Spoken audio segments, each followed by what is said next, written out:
Mother at that time, she was in her 40s, early 40s when Dad left. I'm 42 today. Around the same age my mother was when she lost her husband. And now, if I contemplate and imagine a situation where I lose my partner suddenly one day, I can imagine how tough it must have been. For her to never let my brother and I know that, is always the biggest achievement that I have seen in real life from anyone. I have been criticized. I mean, if Shah Rukh Khan sir can be criticized, and Ibrahim Ali Khan can definitely be criticized.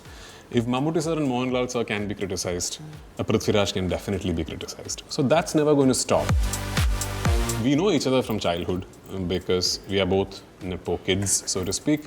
I don't know if people up north know this, but Fahad's dad is one of Malayalam cinema's most legendary filmmakers and somebody who is hugely respected there. And in fact, many superstars in Kerala were introduced by Fahad's dad, including Mr. Mohanlal.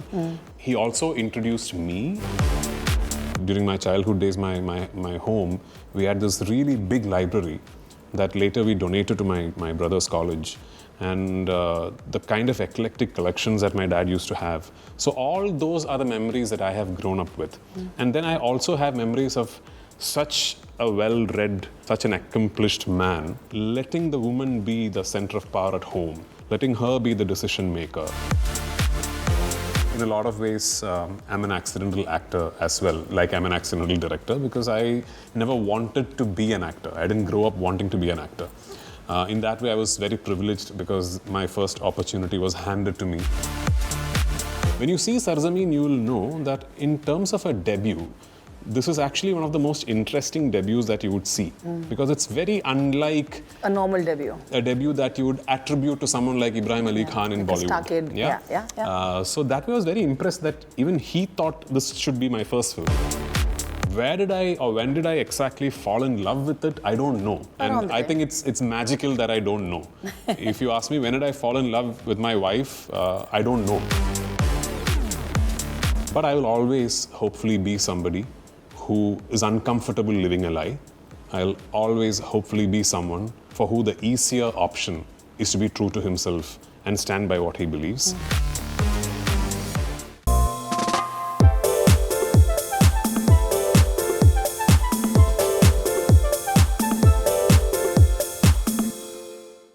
Hello everybody, I'm Rani and welcome to Spotlight Sessions podcast. My guest today is extremely talented. He's a force to reckon with. His contribution to the Indian film industry is massive. Producer, actor, director, of course, and if you all don't know, also a singer, by the way. I'm talking about Prithviraj Sukumaran. Thank you for doing this. Thank you so much. Great to be here. I'm so excited to be doing this.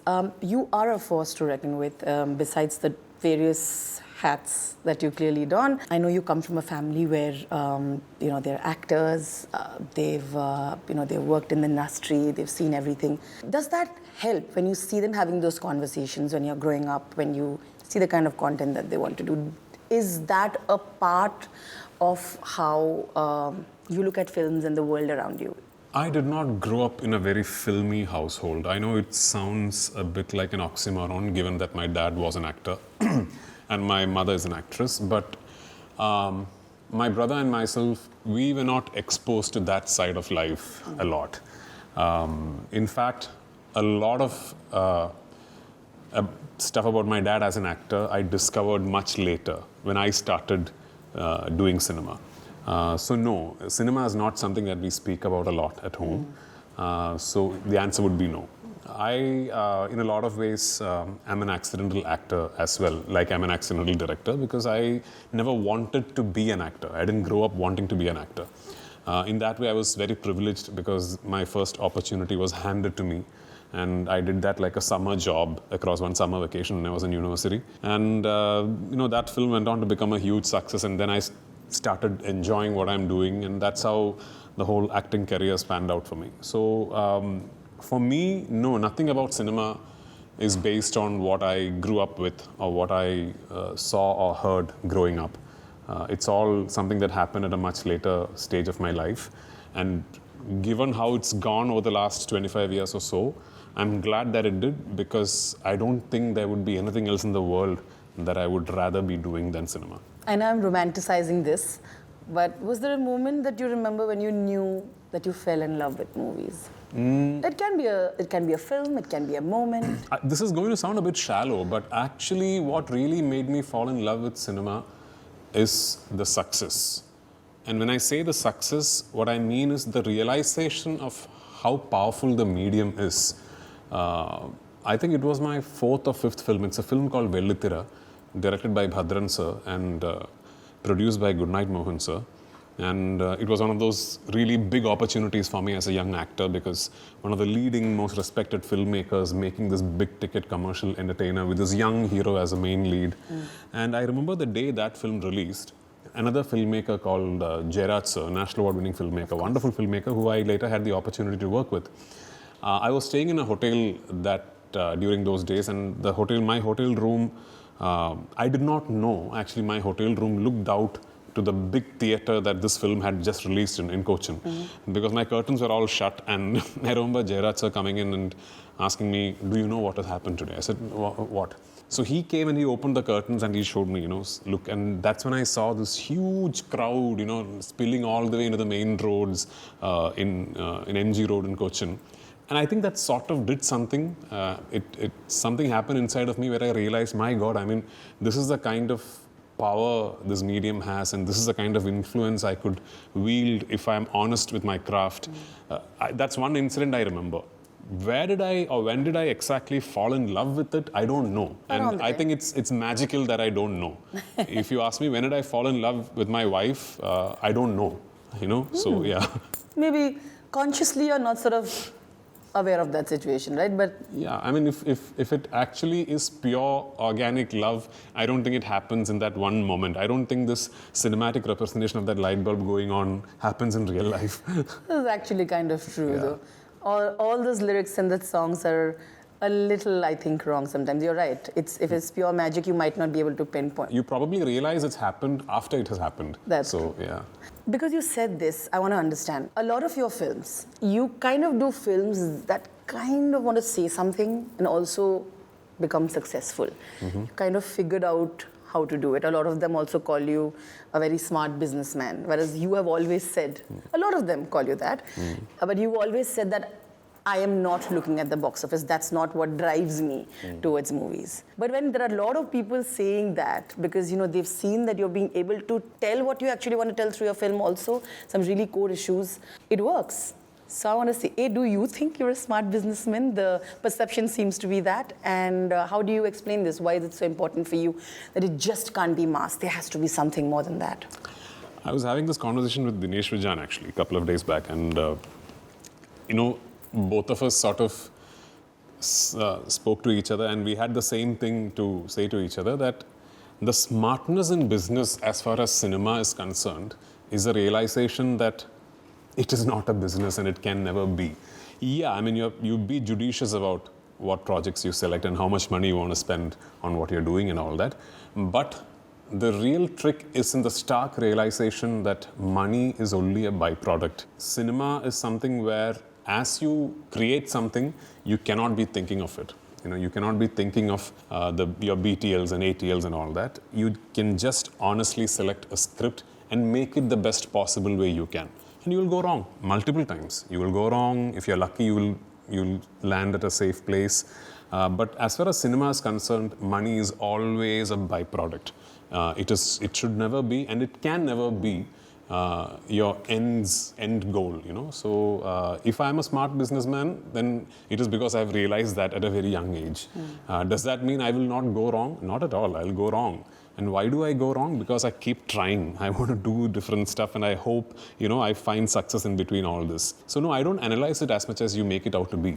Sure. For me, the next film I do is the next script that appeals to me. Sure. And do I go in search of scripts that say something? No, I only look at films that entertain. And the trick, as far as I'm concerned, is to not listen to the next script as an actor, not listen to it as a filmmaker, not listen to it as a producer. Listen to it as an audience member. Listen to a script and think, would I want to go and watch this film in the theaters? Sure. Would I have fun watching it? If I think I will, then the next question comes, okay, what am I doing in it? So that's all that there is to it. I don't think there is anything more complicated than that. Talking about the trailer of Sarzameen, so one core aspect that I obviously want to talk about is the relationship within the father and the son. A lot of people always say that's always complicated. Here you see there is a sort of toxicity in the way he looks at things, and I'm sure there are more layers to it as well. Yeah. Was this an interesting aspect to play? Because in real life, of course, you're a very different person. You have a beautiful bond with your own child, and and you have immense respect for your father. But when you get to play such complicated realities, which are also in a lot of relationships, how do you perceive that? The most interesting aspect about the father-son relationship in Sarzameen is that it is not about being a father and a son.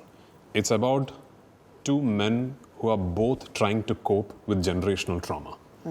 It's about two men who have still not come to terms with their own vulnerabilities. It's about two men who are still battling demons inside of them. And it's about two men who are escapists. They usually end up not wanting to face themselves. And that is the most interesting aspect of it. And these two men happen to be a young father and his son. That is what really appealed to me. And as you would have seen in the trailer, there is part of the film where the son is about 11, 12 years old. And then there is a part of the film where he's now a teenager. And what happens between these two transitions, and how slowly the father and the son start realizing that in a way they are very similar. In a way they are both coping with similar issues. And it's a mother that they reflect their conscience off from. It's a woman in their lives that they sort of reflect the conscience off from. And it's her who tells the both of them that maybe the issues that both of you need to look within yourselves. So in that way, it's a very intricate, beautifully structured human drama, narrated in the backdrop of the spectacular backdrop of Kashmir and the army and insurgency and all that. I just hope what drew me to the script the very first time I read it is exactly what people will find appealing come the 25th of July. It's very interesting you said that the conscience that reflects in them is that of the woman in their lives. And you've been someone who's spoken about how wonderfully your mother brought you guys up and what a strong influence she has been in your life. Yeah. Tell us a little on that. And of course, she always very proudly talks about the way you have achieved so much in life as well. What do you have to say about that? Well, I mean, my brother and I, us as a family actually, unfortunately lost dad at a very young age. I was only 14, and one thing is that we lost him, and the other thing was it was completely unexpected. He was not ill or anything, just one fine day he just suddenly left like that. And it was a point in life where things could have gone really haywire for us from there on, because we were really not prepared. No one ever is, but we were really not prepared for the eventuality that dad might not be around any longer. And what really stuck with me from those times is how seamlessly mom took control of our lives, and she made sure that both of us pursued what we wanted to in life, and she always facilitated a surrounding for both of us to blossom in whichever way we wanted to. And I will for always be thankful for how strong a woman she was during those times. Because it would have been very easy she was a very, very young mother at that time. She was in her 40s when dad left, early 40s when dad left. And that's how old I am today. I'm 42 today. Around the same age my mother was when she lost her husband. And now, if I contemplate and imagine a situation where I lose my partner suddenly one day, I can imagine how tough it must have been. For her to never let my brother and I know that, is always the biggest achievement that I have seen in real life from anyone. I'm sure there are millions of women out there who have done equally brave things, but for me, I grew up seeing this. So yeah, my mother is a hero for me. So well put. Is it okay to say that the way you were brought up also helped you in looking at the world around you later? Your relationships with the various women in your life also has been shaped to the way you respected your mother, the way you look at your partner. As have some lovely post where you so beautifully talk about your partner, your wife. Then, of course, your relationship with the daughter. I think it all gets impacted, no? They say the way you're brought up is a reflection of how you will be eventually. I'm sure I'm deeply influenced by how I've been brought up, like all of us are. I'm sure my relationships in my life are structured based on what I've seen my mother and my father do with their relationships in their lives. And I'm very, very fortunate to have had a really nourishing childhood. And my memories of my father are not about a star or an actor. My memories of my father are about this academician with this voracious appetite for knowledge and a lot of books. And I remember my dad as someone who I could walk up to and ask him about anything, and he could speak to you for hours on it, be it philosophy, mathematics, language, politics, and that's who I always aspired to be. I always thought, oh man, I need to be able to speak like he does. I need to be able to know so much stuff as he does. And, before being an actor, he was an English teacher, and he was also a lawyer. I remember during my childhood days, my home, we had this really big library that later we donated to my brother's college. And the kind of eclectic collections that my dad used to have. So all those are the memories that I have grown up with. And then I also have memories of such a well-read, such an accomplished man, letting the woman be the center of power at home, letting her be the decision maker, and being so secure and comfortable with a really powerful, authoritative woman in his life. Which now, when I look back, is so wonderful. So I'm blessed and I'm lucky to have had such parents, and I'm sure whatever I am today is deeply influenced by what my dad and my mom are, where, and how they live their lives. You've also, at various stages in your life, stood up for what you believed in, taken stances against very powerful structures, whether it's going against and AMMA's decision and harassment and other things. And it takes courage, right? Because when you go against power structures, they try to dismiss you, take away things, and that has happened to you. How do you and where do you find the motivation or the courage to continue being who you are and still stand up for what you believe in the system? Maybe again, because of the way I've been brought up, to me it's more scary to be not being true to yourself. To me, that is maybe what takes more courage. I don't think I'm ever brave enough to do something that I don't believe in. I don't think I'd ever be brave enough to live a lie. That is scary for me. Okay, that's for me the easier thing to do is to be true to myself and to stand by what I believe. The second part of the question, I don't do films for my beliefs. My films are not platforms to propagate what I believe in. My films are just to entertain. If I want to voice an opinion, I can just put a Facebook post. I don't have to spend 50 crores and make a film. Fair enough. So films are not for that. Films are for a lot of people to come to the theaters and be entertained, be engaged, and hopefully take something away with them. So that's different. But I will always hopefully be somebody who is uncomfortable living a lie. I'll always hopefully be someone for who the easier option is to be true to himself and stand by what he believes. And I picked that up from the way my dad and my mom have lived their lives. And I hope my daughter picks that up from me. I love that. I appreciate you for that, and thank you for saying it. Prithviraj, I also have to say, I don't know if you remember, but I asked you a long time back, an actor, Indian actor that you want to work with, you had actually said Kajol. I'm assuming at that time this was not happening. So can I say you're good at manifestations also in a lot of aspects? I must be amazing at manifestation because, there's an interview long back when someone asked me who's your favorite Bollywood heroine, and I've seen that clip somewhere where I say Rani Mukerji. And my first Hindi film I did with her. And I'm sure I've said somewhere who's a wish list actor that I would love to work with. I must have said Kajol because I'm a huge fan, and here I am promoting Sarzameen, where it's a film that I've worked with her. There's an interview of mine from I think 20 years ago or something, I don't know, or maybe 15 years back, where someone has asked me if you ever turned director, who you want to cast in your first film, and I said Mohanlal and Manju Warrier. And that's who I made my first film with. So I must have done something right in my previous birth, I'm assuming. Yes, you have. I'm going to have a small talk if you can after this. I have a little list. If you can manifest for me, that'll be great. If it would have worked for other people, I would have done it for all of you. I would have done it for all of you. I'm kidding. Yeah. But how is that? There's the beautiful sort of, I see a layered relationship again in the trailer from what I see. There is, of course, chemistry.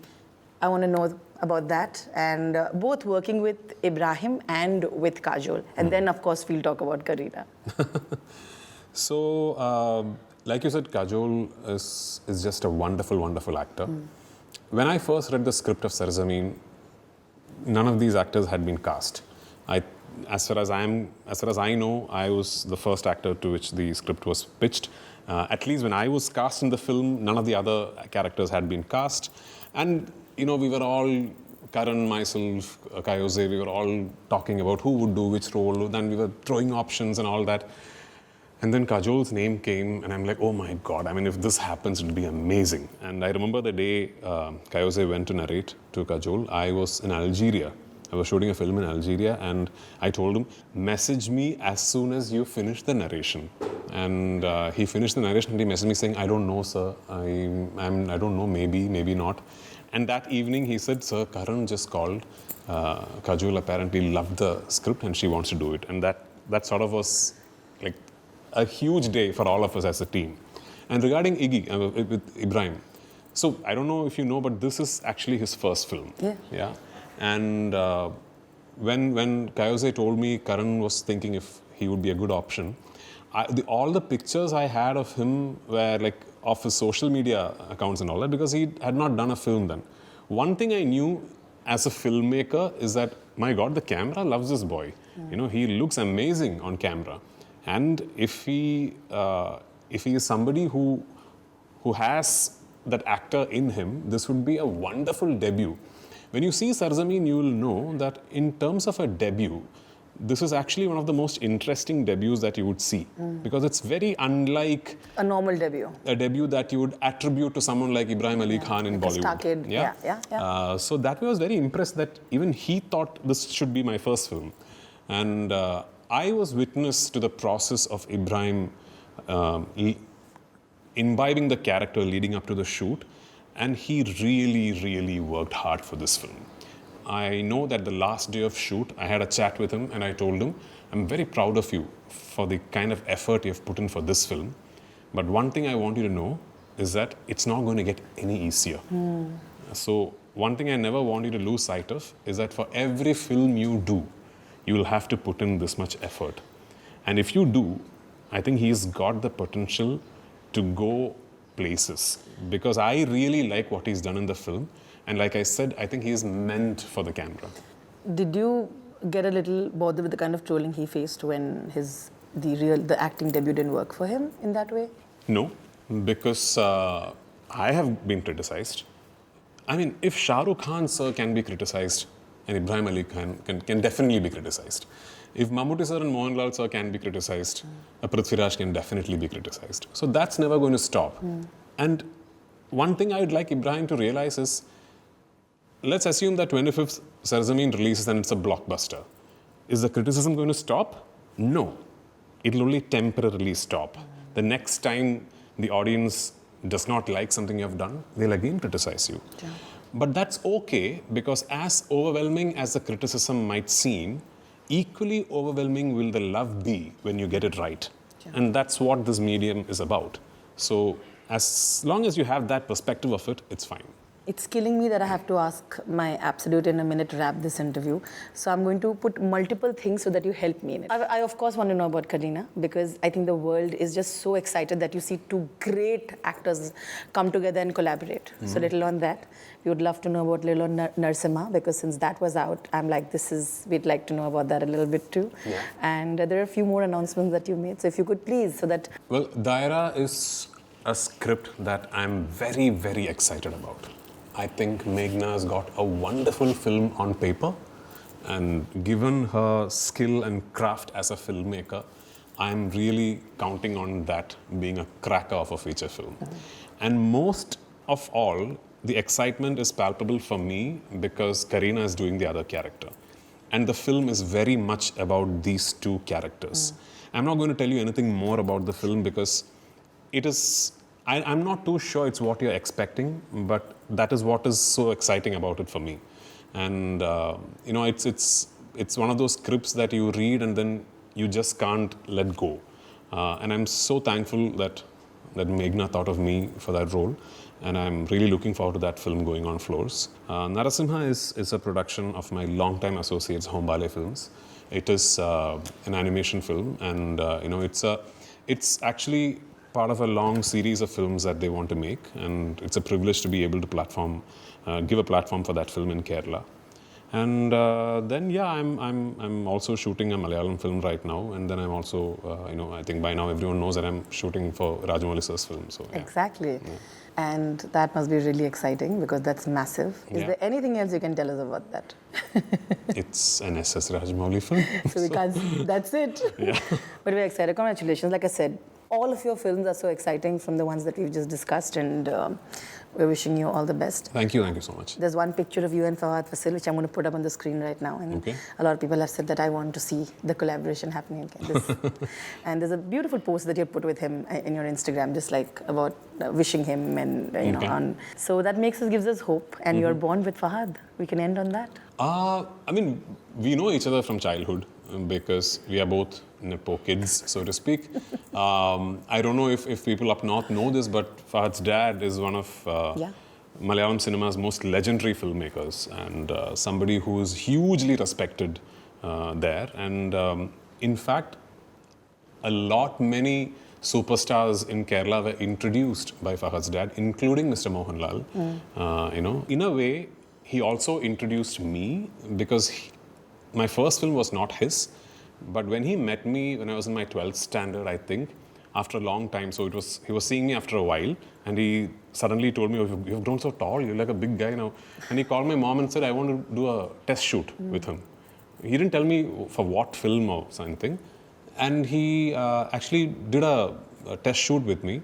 And interesting anecdote, my co-star for that test shoot was a really young girl, schoolgirl called Asin.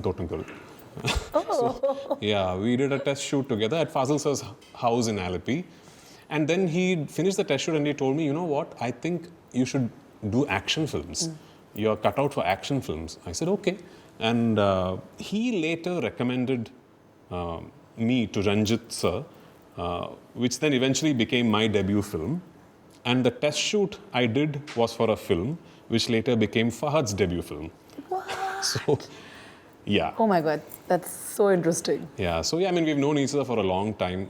Wonderful, wonderful actor, brilliant artist. And yeah, I look forward to the opportunity to be able to collaborate with him. Yeah.